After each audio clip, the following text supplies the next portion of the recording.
manni hidhaa ani hin hidhamne hin jiru maakalaawii kaasee hanga qaallittiitti cabala fees qaba jedhu Sheekh Aliin. Assalaamu alaikum warahmatullaahi wabarakaatuhu. Mana Sheekh Aliititti argama. Sheekh Alii bira jira. Isaan kun Sheekh Alii jedhamanii ni dhukkubaanii kalee isaanii lamaan keessaa kaleen takka hin jirtu.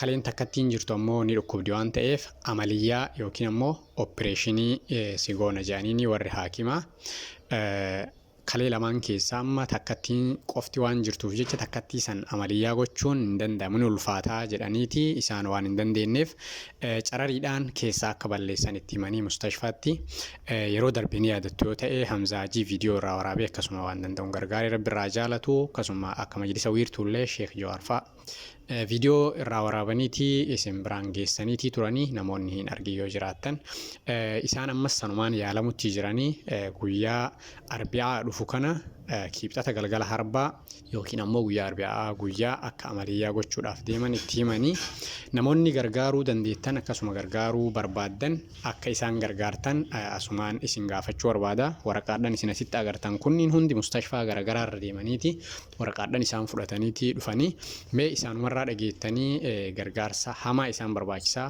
dandeettiin qabanii nama isin qabanii isaan isin gargaaruu irratti jazaa isinii kafaluu irratti waan hin dandeenyeef ka isiniif kafalu rabbii tokkochaa mee isaanumarraa dhageeffadhaa maal akka ta'aniif eenyu akka isaan ta'an isaanumarraa dhagayaa. Assalamu alaikum warahmatullahi wabarakatuh. Ani maqaan kiyya Sheekh Alii Hussein jedhama.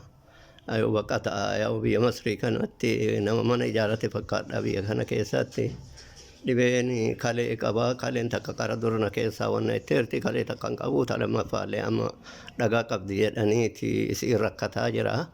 Ani waa hedduu qaba cabnana lafee hiddoo kanaallee cabnana mana hidhaatiin narra ga'e cabnana hedduu qaba. Saniifuu bakka amma urga torbeetii qaataa jala deema amma waraqaa kiyya san baasanii mana haakimaatti narratti bilbilanii guyyaa dheengaddaa qara boru jedhanii boru ammootu halkanitti halkan kana ammootu ana sirra Madiinata Nasriin deemuu hin danda'u.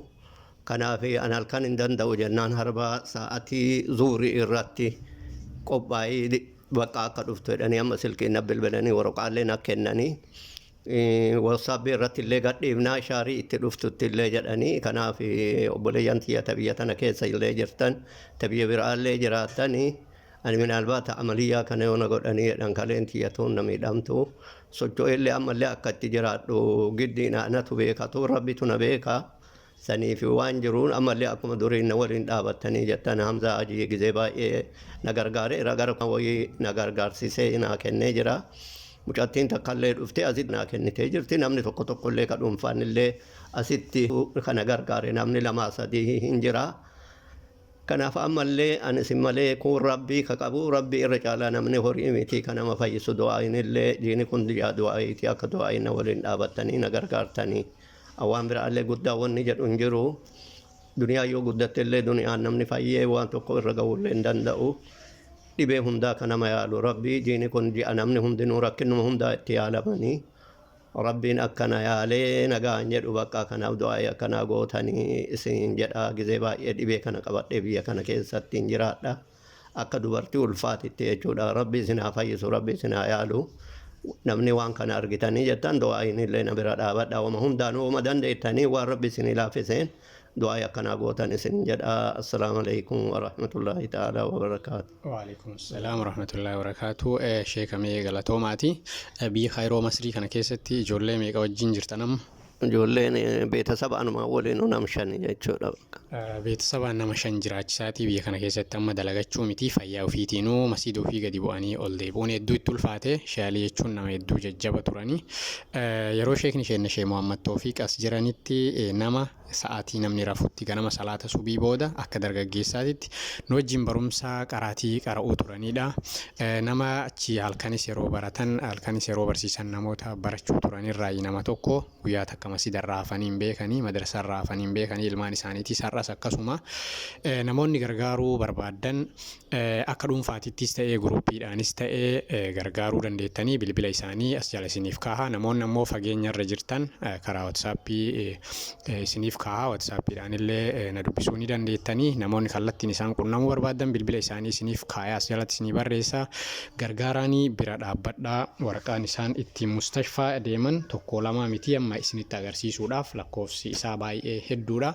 Raajii fi waraqaa isaan qaama isaanii guutuu keessa maashina guddaa keessa galchanii mara hedduu itti ulfaachuu jira. Gadi bu'ee salaatee ol deebi'uun baay'ee natti ulfaate jedhaniiti amma dadhabu jiranii. Rabbi isin haa gargaaru. Yaada muraada keessan Rabbi isiniif haa guutu. Qabeenya keessanirraa kennadhaa. Warra Rabbiin kennadhaa jedhanii kennatee jazaa san argatu Rabbiin isin haa taasisu. Gargaaraanii namoonni gargaaruu barbaadan sheeka wanni jettan yoo jiraate itti dabaluu dandeettu. Nama wanni baay'ee dabalullee hin jiru. Maaliif duniyaa iduu miliyoonaan illee nama kennanii homaayyuu miti. Rabbiin isin haa milkeessu. Numa hundaa Rabbi haa fayyisu. Dhibamaa kenna hundaa Rabbi haa fayyisu. Ani du'aa imaan bira dhaabadhaa isiniin jedha wanni jedhu biraan jiru.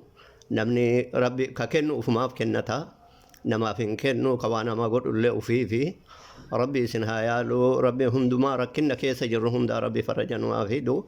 Kanaaf waan dandeettaniin akka nu bira dhaabattanii jettanii bootama amma hospitaalaadhaan kanatti illee ani hatta afaanuma biyya kanaallee baay'ee wannan jedhu haalli biyya kanaallee rakkinna. Baatii sadii guyyaa tokko jum'aa salaateen beekuu mana kana gabbu'ee ol deebuu dadhabee jechuudha.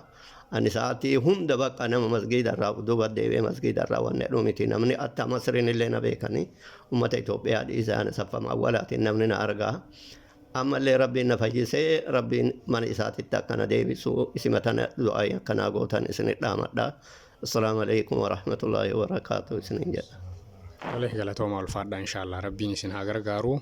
Namoonni kana dura gargaartanillee hedduullee ta'uu baatu haga namni 4-5 gargaaree ni jira. Rabbi isinirraa jaalatu, Rabbi isinirraa qeebalu, sooma salaata keessa Rabbi isinirraa qeebalu, sanyii teessan hunda Rabbiin hin dhukkubsini.